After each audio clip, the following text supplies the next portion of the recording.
Welcome to Millennial Pagan Podcast, the podcast that's discussing issues and hot topics influencing the pagan world from a millennial perspective. We're your hosts, Autumn Wolf. And Jera Stone. Was that new? I like that. What, the pause? Yeah, the pause. No, that was totally ad-lib. I don't know. Ad-lib? Yeah, ad-lib. I like it. Ad-lib. Ad-lib. How are you doing today? A little frazzled, more curly than normal. You're not asking my hair. No. No, I'm good.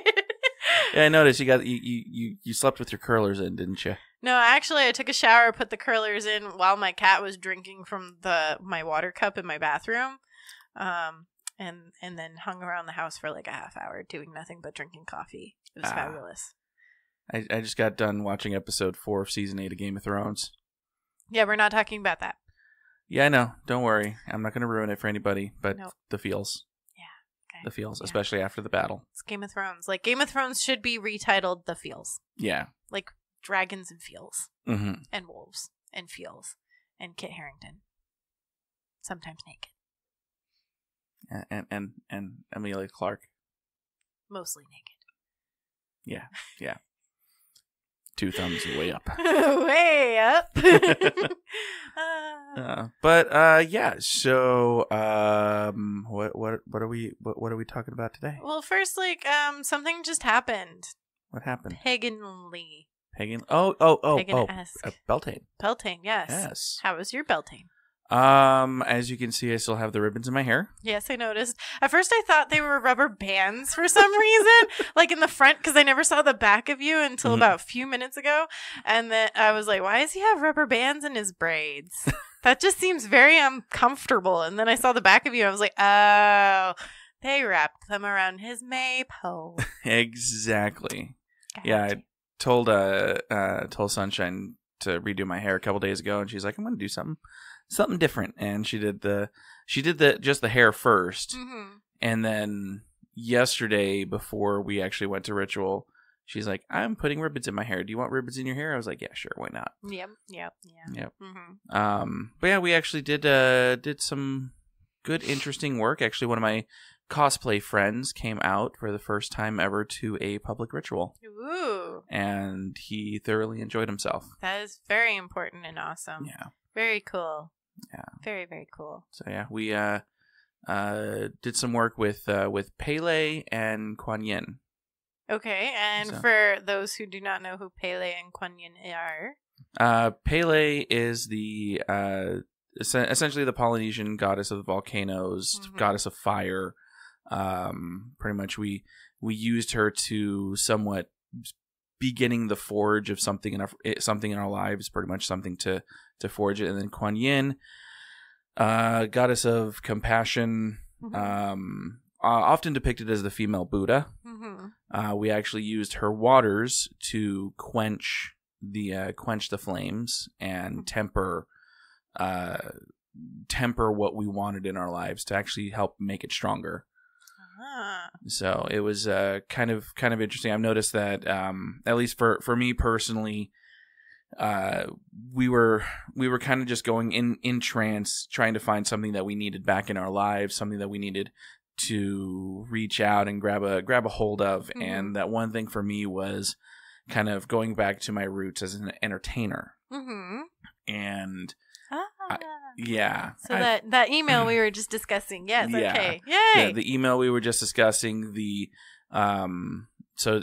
so pretty much for those of you that don't know too much about my past, I actually used to be an entertainer. I used to be a professional theme park stuntman, and playing around with people, having fun, doing all these shootouts, getting shot in the street, beat up, but also being the comedic relief for a lot of these shows really helped me not just entertain guests, but also had a different type of joy for myself. And I haven't been in that realm recently. Right. At least not too much. I have my things here and there, but not as much as I used to be. It used to be literally my work. Right. And it's something that I kind of do want to go into a little bit more, and probably just forge it a little bit more. Yeah, I'm actually really sad that there isn't something like that still here in Phoenix. Like that that's a great I don't want to call it a tourist trap because it's not a trap. I think that's really great for the kids. It was a trap. It was by all definitions a tourist trap. But it was cute. It was cute. It was fun. It was entertaining. I just think, I mean, one of the main reasons why I left was there was just a lot of backstage politics that I really didn't want to be a part of anymore. But it saddened me to have to leave. Right. Of course. Yeah. Anytime that you're used to that kind of interaction and then you don't get it, that's kind of hard. But so that's a really interesting thing that you're working on. Yeah. I mean, and it's kind of coming at a weird time because just recently, actually, somebody from our from our group, Dawn, she actually was talking to one of her friends who actually has a bar out in Apache Junction. And apparently they want to do like a Game of Thrones feast. And they need a feast master. So Dawn was like, I know just the person for you. Yes, well that means you have to finish your Night's Watch costume. Yep. Yeah. So I'm interested to see how you're going to be able to do that and not die, because all of our cons and that feast is probably going to be when it's way too fucking hot for that much. Mostly, well, the feast is going to be more towards nighttime. It won't start until 7, so that'll be good. But yeah, doing the comic. Well, even one of my cosplays, Scar. I'm doing a Scar from Lion King. Yeah, fur. Yeah, it's gonna be warm as hell, and I'm probably not gonna even step foot outside with that thing around my neck. But yeah, so that's kind of one thing that I've kind of felt like I've been missing. It's not something that I've been actively even looking for, but it's something that I think I've been presented something to continue on in. Right. And you do a lot of with the Harry Potter group out here too. So I think asking for more of that stuff to come about is totally doable and very accessible for you. Yeah, definitely. So, thumbs way up. 2 thumbs. Both of them. So not only did we just have Beltane, last night was a new moon, and I have not used the new moon energies yet, but I have plans, and I'm going to be doing a cutting of the ties type thing. There's an individual in my life that they are going to be involved less, and their negativity is causing me personal problems.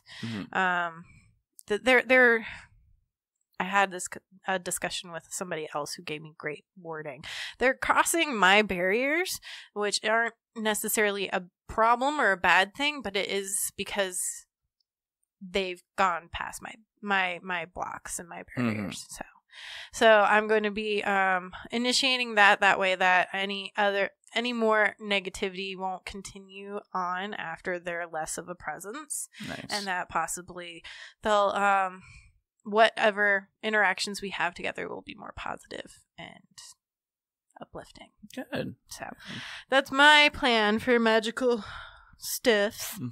So I think one of the things too, I mean, we would love to hear about, what did you guys do for Beltane? What did you guys work on, or if you guys feel led to share or anything like that, just feel free, send us a message. Put it on our Facebook, because we'd love to hear that. How did you guys celebrate this year? Preferably PG-13, especially with the photos, because Beltane's also another one of those fertility days. Oh, I quench naked, so. And we would love to see your maypoles. Like I said, I quench naked. The ones wrapped in ribbon that you did outside while dancing. This is not working out for me. Sorry, I had to. Okay. So now that we've moved on from maypoles, we're going to talk about circles. Yes, because that is a big part of rituals. Yes, and magic workings. So I recently had somebody come into contact with me and ask me questions about they did a spell, and they were like, when can I redo it? And my answer was never. Stop that. No, bad. It was a love ritual specifically on a person. So against that person's will, I'm not okay with that personally. I told them why I'm not okay with that, why maybe they want to do it, and why they shouldn't repeat it the day after they already did it. Anyway.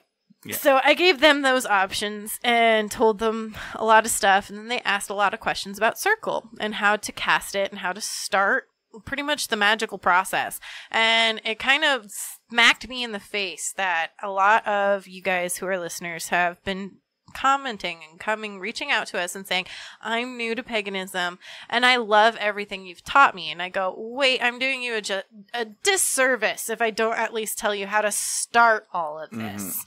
So here we are, we're starting. And I think this is going to be kind of like the first part in a little bit, I'd say mini-series as different parts of kind of creating your own ritual, creating the magical space, and doing that. And it won't be every month that you'll get one of these. It will be probably random and sporadic, so stay tuned. Yes. Keep listening to every episode. Every episode. And maybe the minisodes. And the minisodes, but you have to be a Patreon supporter for that. So how about you be a Patreon supporter? Plug. Plug. All the plugs. Not that kind of plug. Stop making that gesture. What? It was like I was putting a plug into the wall for like the electrical outlet. What'd you think I was doing? No, it's how look. Oh, yeah, I wasn't looking that way. No, it was behind the computer. It was okay. All right, anyway. So, I'm going to go ahead and just skip over the whole you already cleansed yourself, I hope. Somehow. Yes. Either with smudge, with bath, with whatever. We're on to the actual, all right, you're in the space, you're about to do the magic again. Stomp, stomp, feet, you're here. Mm-hmm. This is the spot. You're gonna do the thing. You're in it. You've grounded. You're doing all the other basic beginning intro stuff that you could read any beginner's book on and figure it out. I believe in you. Ask me if you need a beginner's book. No, because we did a podcast episode on that. Yes. Ta-ta-ta. What you need to do next is draw your circle. Now, a lot of people are going to say that is casting the circle, period. Done already. Other people are going to be like, that's a multi-step faceted thing. That's just the beginning of. We're going to go into both. Yeah. So drawing your circle is either a physical thing where you actually draw it with pen, paper, salt, whatever. Marker, string, chairs. If you're outside, a line in the sand. Something physical happens in your space that dictates where the circle starts and ends. Because the circle doesn't start or end anywhere. It just keeps going. Yes. So there's a physical thing that tells you the parameters of your circle. Or you're going to do it energetically. So you're going around and you're marking it in your mind or in your third eye, in your space. What is the circle? Envisioning everything that's encompassed inside of it. And you want to do that energetically by really actually focusing on it and visualizing it being there. Of course, that's a lot easier when there's a circle of chairs around you or a circle of other people or the salt, the sand, the whatever. Stuffed animals. Yeah. Ooh. They can be like a protector. No, I agree. I'm just thinking about if they're pop culture stuffed animals, then are you asking the spirit of that pop culture essence to come in? Like if you had a Scar stuffed animal, like are you asking Scar or the spirit of what is Scar to be part of your circle? I think that goes along with intention as well. Yeah. I don't know. But anyway. It could be a slippery slope. Anyway. It could be a slippery slope. So, you got this part done. You know where it ends and you know where it begins. And you need to feel it in your bones, on your skin, in your eyes. Whether it is a circle of chairs, people, or whatever, or it's just there. Mm-hmm. It's there. You got it. That's drawing your circle. And some people, that is casting the circle. It's done. A lot of people will walk the circle. Some people, they don't have to. They can just go, poof, it's there. Mm-hmm. And by poof, I mean like it comes from your mind and it pops out and it's there and it's tangible and it's real energy. when you're newer, I do encourage you walk it. And you trace it either with a wand, with your finger, in some way, your whole hand, your arm, your flare, whatever you want to do. Actually walk it so your feet know where it is and what it is. Mm-hmm. Things about that circle. A lot of groups, when you go into them, are going to say you have to walk clockwise because that is building the energy. And when you disassemble it, you're walking counterclockwise. That's what Westling and docile mean. So a lot of groups are like, nope, this is rule, concrete fact. You have to walk it in clockwise fashion. Mm-hmm. When you're building it, when you're in it, doing the power, that might just be a thing that helps you feel the energy more. Maybe you feel it more when you walk counterclockwise. Mm-hmm.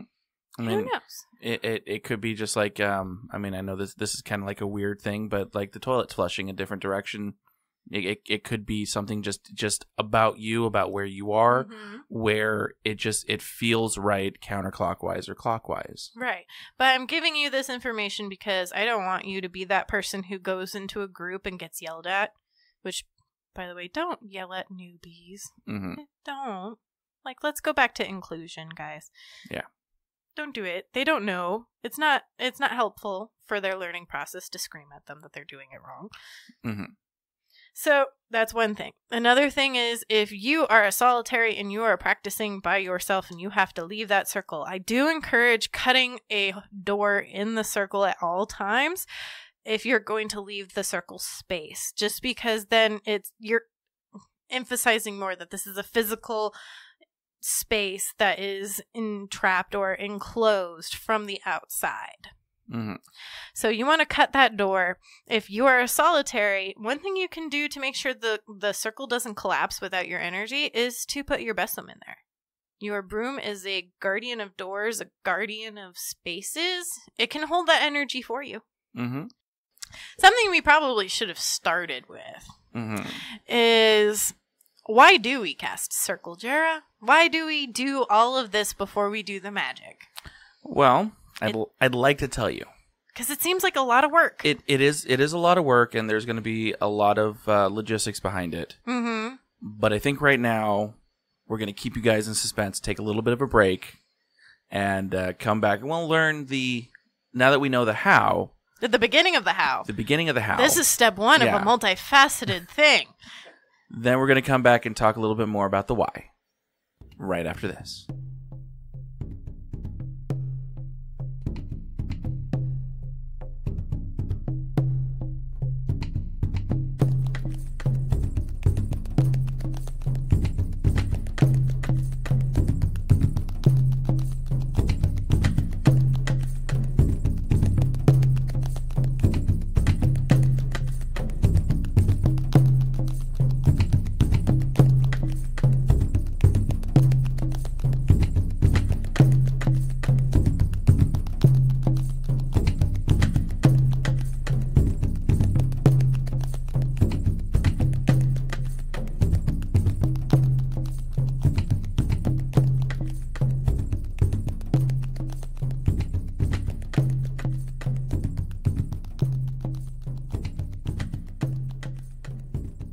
So, Jera.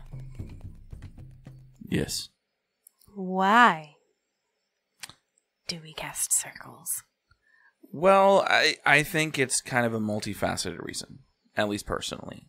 Number one, to protect yourself from other entities that are outside trying to get to you, because a lot of the times when you're doing magic, you can leave yourself vulnerable. And I believe that the circle is a good barrier between yourself and the outlying things that want to come in and try to mess you up. For me, at least, it's I kind of think of it as a shield, not just to push anything that's in the area out, but just to keep everything that's out there out. Only lead in what you need and what you want. That's one of the things, at least for me. Also dictates the magical space. It dictates the area of where the magic happens, and it has that space, the in between space between the Muggle world and the magical world. It helps boost the magic inside of you and boost the magic of what you do. So one of the reasons that is because the circle's also a container. It is containing you and the energy that you're developing so that it can be released in a specific time. Mm-hmm. In fact, the circle isn't even really a circle. It's a cone because it keeps going up, up, up, up, up, up, up, and it apexes so that when your energy is built to the correct time, that energy is spiraled out of the cone up into the universe. I felt like a Protestant preacher right there, people. Yeah, that's really why we do that. Okay, I could definitely see that, but why call it a circle? Because a circle is an easy shape we can make with 13 people. Or 9. Or however many. It's also, if you think about it, a natural occurrence. When we have a lot of people together, we don't turn into a cube naturally. We don't turn into a triangle naturally, unless there's only 3 people. But eventually we turn into a circle so that everybody can see everyone. And this happened simultaneously with European cultures and Native American cultures. And it became kind of a little bit of a tiffle between the neo-pagan community and Native American community, because there was an assumption from the Native American community, I believe it was a specific tribe, that neo-pagans were appropriating using circles. And it became a conversation that had to happen in open spaces that, no, actually historians have discovered that in Europe and Africa, circles were used for religious ceremonies and magic for years and years prior to neo-pagans using them, and almost were a simultaneous thing. So that kind of thing really bolsters my belief that we just naturally gravitate into circles. Okay. But I think that also kind of raises the question too. Mm-hmm. What if you don't want to make a circle? What if, your magical space, you wanted to make it into a square or a triangle or an enigmatic blob? So one of the problems with using corners with magic, corners trap magic. Corners trap energy. Corners are traps for dust, for dust mites, for bugs, for spider webs, for magic. So that's one of the reasons why a lot of people, when we talk about it, you can kind of feel magic getting stuck in a corner. Or that's why when you're smudging, sometimes you'll be like, I have to smudge the corner of the room. Like, I can't just glaze over it. Mm-hmm. You'll feel the energy stuck. That's also a thing in not Taoism. Fuck you, move furniture. Feng Shui. Yeah. That's also a aspect of feng shui. Feng shui talks about the energy gets stuck in corners. So that's one of the reasons, another reason that we've come up with that makes sense for circles. But blobs, I mean, how are you going to pivot your energy that you want to release into the universe up into the universe if it's a blob? Blob also makes it sound like it's possibly permeable, which it's not always a bad thing. Sometimes people want energy to enter into their circle from the outside, but like you said, one of the reasons for the circle is to protect you from entities, energies, and things that aren't in the circle. So having a semi-permeable circle can kind of eliminate that use. Also, a bouncy circle kind of means like the energy might bounce back at you. And when you're trying to get it up and out, that really doesn't help if it keeps coming back at you like pow, pow, pow. Like a Zorb. It's like those big inflatable balls that people get into when they roll down the hill. Oh. Yeah, that's what those are called. They're Zorbs. Oh. Yeah. Okay. I think people have died with those. It's possible. I mean, somebody's died on the Segway. Yeah, it's true. The creator of Segway died on a Segway. Sad. Yeah, very. So now that we know the why, and we know how to draw a circle, which is part 1 or to some people is all they need. Next things that a lot of Wiccans and neo-pagans do are call the elements. The reason for calling the elements is because then they're standing guard over the circle as well. You're bringing in earthly energies or of this plane energies into the circle to add to what you're building and creating. So, Jera, what are the elements that we call into the circle? Okay, so this is gonna kind of sound a little weird, and for those of you that are a little bit older and know the 80s cartoon, of course, Captain Planet, this is actually how I remember it. Oh, Earth. Please don't sing. Oh, no. Thank you. Earth, fire, wind, water. And then there's the fifth one, heart, or what we would call spirit. And sometimes some traditions don't do spirit. Mm-hmm. Sometimes they just have the 4. And then in reclaiming, they call spirit and then they call center too. Mm-hmm. And so what is, I think, self-explanatory for earth, air, fire, and water. But what is spirit to you? To me, it's my higher energy. Mm-hmm. It's my it's who I am in the ethereal plane. So it's the you of the higher. Yes. It's not the earthly you, it's the upper you. Yes. Okay. And then what would you call center? Center, the center of the universe. No.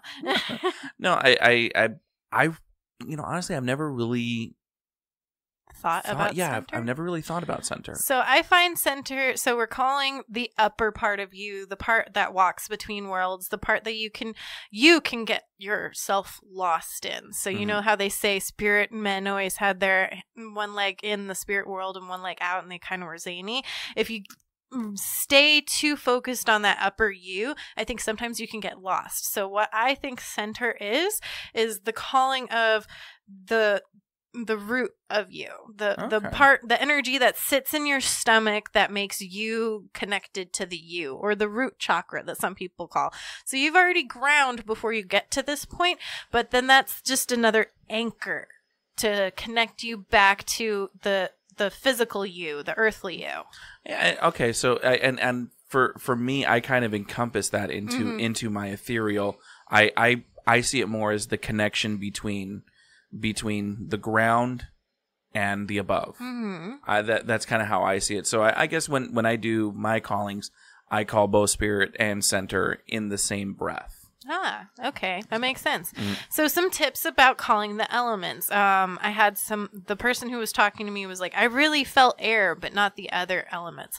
Something that I want all newbies and even myself to focus on when you're calling the elements, if you do not have a physical representation of that particular element with you, imagine when you were in a location that screamed that element to you.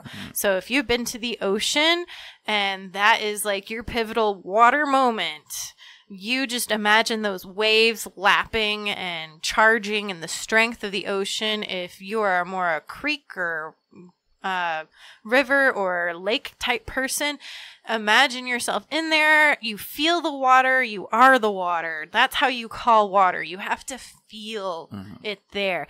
Fire, if you've been near a bonfire, if you can light a candle and just look at that fire and feel the warmth, the energy of fire. Same with earth. A lot of times when I'm calling earth and I'm having a hard time with earth, I picture the Grand Teton Mountains in Jackson Hole or the Grand Canyon, because I've been to both these places, and to me these are both very earthly places where earth is very visible and very strong. If you've been to a volcano, that's an amazing thing for fire and earth at the same time. Air could probably be a little bit more difficult. I've on my trek here to the Arizona, I stopped at one point in Texas where there was a wind farm, and it was huge and it was so windy, and I had a little Cocker Spaniel with me at the time, and we stopped to try and get him to eat for the day, and he wanted no part of it because you know what he was so busy doing? Smelling America. The nose was up. He was at the extension of an extender leash, and I could still hear his nose a-going. And the big floppy Cocker Spaniel ears a-flopping in the wind and the breeze. But that kind of constant movement of air to me is very airish. If you've been on a plane and been able to look out the window, that could be very air to you, to see the clouds moving, and you can't see the ground below you because you're gazing through the clouds. That could be very air to you. You want to picture these points where when you remember being with that element, just feeling it. My go-to for air, and this is going to sound very, very geeky. Oh dear. I actually go back to the ride Soarin' in California Adventure. Okay. Because it's literally like you're in a hang glider flying over all these different places and just the sights, the smells, but it's the actual feeling of flying. Ooh, zip lining. That would be a big one. Mm-hmm. Ooh, I want to go zip lining. I haven't been in forever. Anyway. But yes. Yeah. Yes, and sometimes you might have a more affinity for one element than the other. Growing up, I never had a fear of water. I still don't. If I've drowned in a past life, it must have been the most peaceful drowning to have ever occurred, because I have absolutely no fear of it happening again. If it does, oh well. It's literally been my constant thought. Like, people are like, aren't you afraid of, like, drowning? I'm like, no. If it happens, it happens. It's probably one of the most peaceful things to me. Now, if I'm being forced under and held up against my will and something else is going on, yeah, of course, that's a little different. So I always had an affinity for water. And then as I got older, I'm not a pyro, but I definitely enjoy me a campfire. Mm-hmm. The smell in my hair the day after, like, you can't wash that out just immediately. It doesn't go away. Yeah, no. When working at the theme park that I did, being around a campfire, being around just like, if ever it dropped under, triple digits, we would light fires up and down town, and just the smell. It's for me the best part of it. Mm-hmm. But it's the smell that reminds me of the fire that's there. So the first time I ever went to a witchy camp type thing was a Samhain.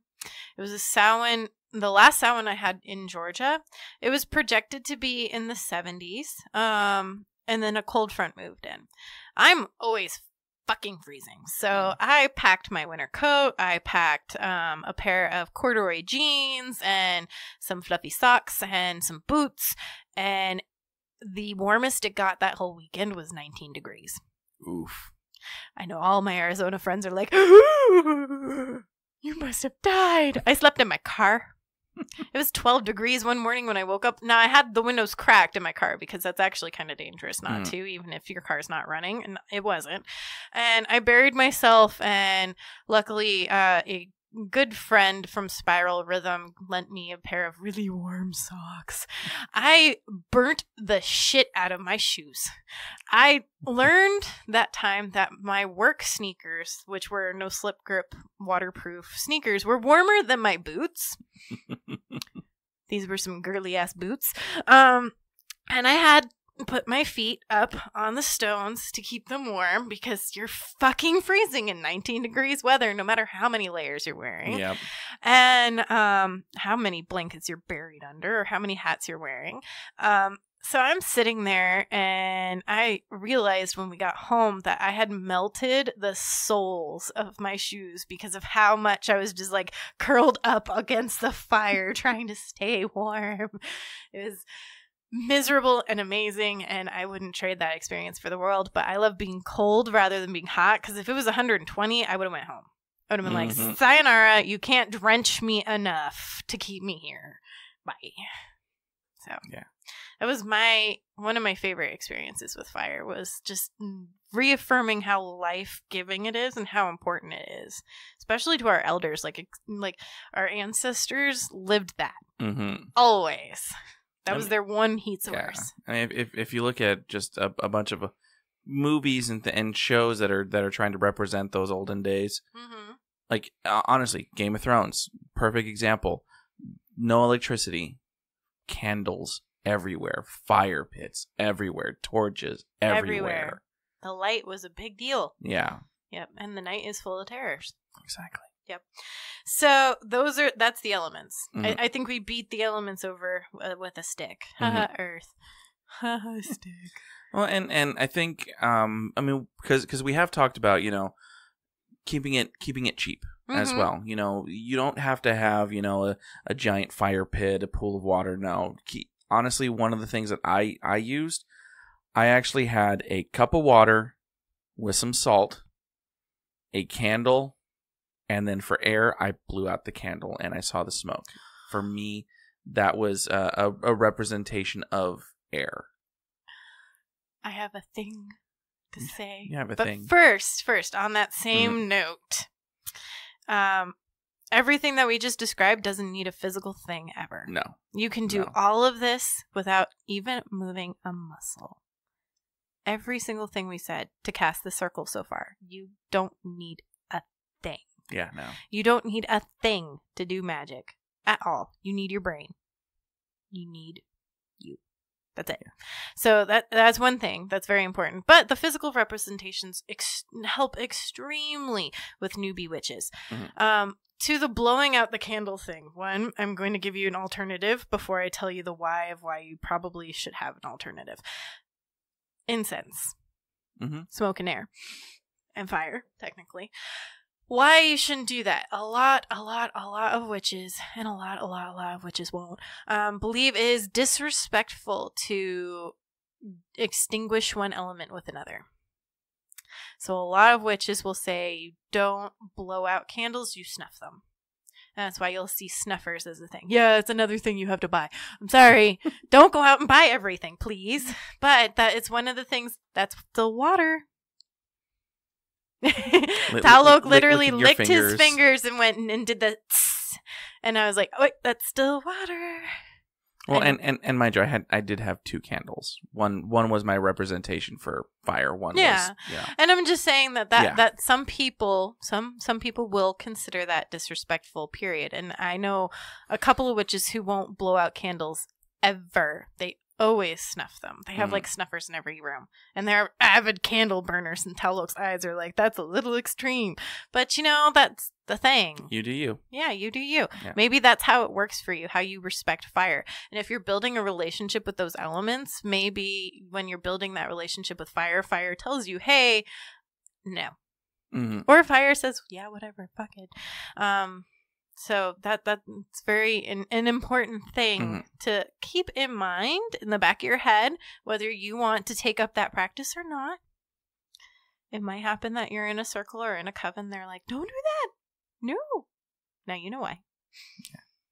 So the next thing, after the elements have been called, another note on elements. I personally, there's some wording that you can use to call the elements. I personally feel that you don't, when you're in circle, you don't call one watchtower and you don't call not call the others. The watchtowers for the elements are like the big dogs. Mm-hmm. You about to do some big ass stuff, and it bothers me when I'm in circle and I have to deal with that when like 3 people have called elements and the last person's like, I call the watchtower of fucking stop it, nobody else called watchtowers, why are you doing that? Stop, we don't need them here right now. But that's to me, and this is why, to me, they're the big guns. They are holding your circle up. They are protecting your shit. What kind of magic are you doing that you need the watchtowers? I don't know. You might need them. Go you. Mm-hmm. If you are willing to pull that much energy out, cool. But that's just me. And other people might disagree and say the watchtowers for everything. It's true. And other people are like, watchtower, air, just earth. Fire or watchtower, maybe nothing. Whatever. Do you? That's just me. That's my thing. That's my little witchy moment of. And also, I think a big thing too is you don't need to call them with words. True. Yeah, like I said, you don't have to move a muscle, including your tongue. So deities. Deities. The next step is deities. Deities is interesting because you definitely have to, if you are calling in one deity, fine, great. Just make sure you know how to do it. You do it how you feel and how your deity would want you to. You have to do it with an extreme respect. Yes. You have to know who you're calling first. I was very lucky in that my first magical encounter, time when the first spell I ever spelled, I was like, I don't need to do all that work first. I'm not gonna start a circle. Oh goodness, poor small child. But the deities that I asked for assistance were both love deities, and both were perfectly fine working with each other because they're siblings. Yeah, whatever. And they're like, oh, you again. Okay, fine. They also were, I wasn't asking them to like build me an ark. I was asking them to do something very minute, very small, something that they would both giggle and appreciate that a small child was asking, small as in 13. So I was very lucky and fortunate. Research who you're calling. Research who you're calling with whom. It might be safe to stay in the same pantheon at first. Get to know them too. Take some meditation times to ask if they're willing to come and help you. Do some libations. Say thank you. Yes. Leave thank you notes. Write thank you notes in your book of shadows or in your journal, or leave out things that they would appreciate as gifts. So like Persephone and Hecate would appreciate pomegranates. Though now that I'm thinking about it, I would feel that would be slightly disrespectful. Kind of depends if you're on the whole rape culture section of Hades and Persephone. Yeah. If you're not, they would probably be okay with that. Ooh, pomegranate ice cream. That's a fun modern way to do that. That sounds like fun and sticky. Not as sticky as leaving meat out. Oh, goodness. Who requires meat these days? No, not meat. Mead. Oh. Mead. Yeah, everyone requires mead. Yes. It's the drink of the gods. Yes. Everyone's pretty happy with that, except for Dionysus. He's like, why not my wine? It's mine. Or if you're calling some hoodoo, they prefer rum. Yes. They're the reason why the rums go. Anyway, so that's some pretty important points about deities. Do your research. Don't just call anybody. Be careful about who you're calling. The particular person who told me what they were doing told me about 2 different goddesses from 2 different pantheons, and both of them require some stuff. They will come a-knockin'. And there was a lot of questions about what do I do? What do I do? What do I do? I don't know. Why didn't you do your research ahead of time? How about you do it now? Find out who they are. Introduce yourself. Say, hey, sorry for my ignorance, because guess what? Sorry for your ignorance is a lot better than I'm just going to say fuck it. Yeah. So do a little bit of research ahead of time, please. Don't just, it's like calling for a favor or calling for backup from somebody you just met. It's like just dialing a random number and saying, hey, is this 911? Yeah, No, it's not. Imagine if you do that to Bast. Ooh. Yeah, like, hi, I don't know you and you don't know me, but I want a thing. Or I'm gonna do a thing, so can you watch it? With every cat I know. Slightly creepy. Possibly violent. Have fun. Yeah. Like, so that's what I'm saying. Like, get to know them. Make friends. Like, you don't ask somebody you just met at work, hey, can you give me $50? What you can ask them is to say, hey, can you train me on how to do this thing? I'm new. Hi, this is me. And I'm Autumn. I don't know who you are, but I'd like to get to know you. Can you teach me how to get to know you? Is a great thing to walk up to a deity or say, hey, I want to go ahead and do this thing. I'm asking you to hang out with me for a bit. I'm going to tell you thank you. I'm going to give you this thing in return, and then we can never speak again. Or we don't have to ever speak again. You cool with that? Sometimes they are, sometimes they aren't. You got to figure out who it is before you do that, because if they're not, they're going to be like, you're screwed.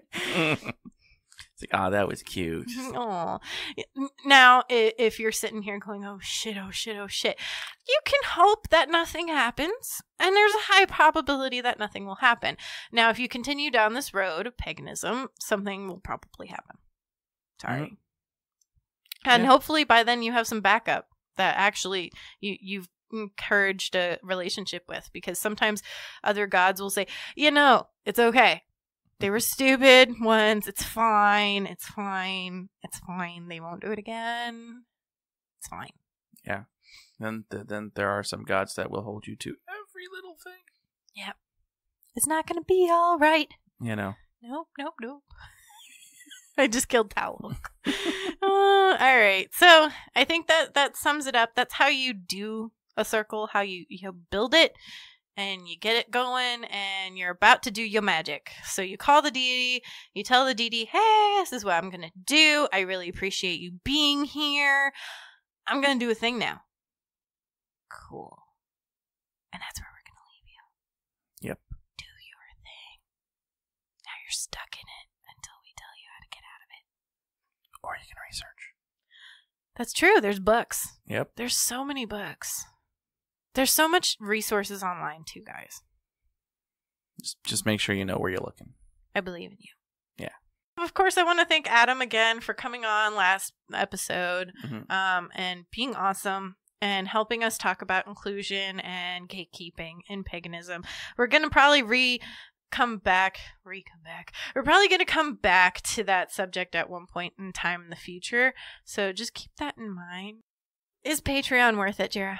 Oh, yes, definitely. Patreon is worth it because, of course, at any level, we give you a nice big thank you right here on the show. Thank you. Just a big thank you. And, of course, at our second level, we get you a sticker, a button, a thank you note from both of us, and, of course, our mini-sodes. Mini-sodes! That's right. And if you guys are not listening to our mini-sodes or don't have the ability to listen to our mini-sodes because you're not a Patreon supporter, you are missing out. Yes, and Patreon supporters and others who are interested in Patreon supporters but want a little bit more, stay tuned. We're going to be talking about what the next level of Patreon support is going to involve. Mm-hmm. I am discussing having a discussion section available on a different chat-like device thing. Stuff. And things. Yeah. So that will come available or be discussed at a later date. If you have an idea of what our next tier should be, what do you want? What do you want to pay for? Let us know. Drop us a line. We're totally open to suggestions. We're a talkative bunch, obviously. I mean, we're doing the show.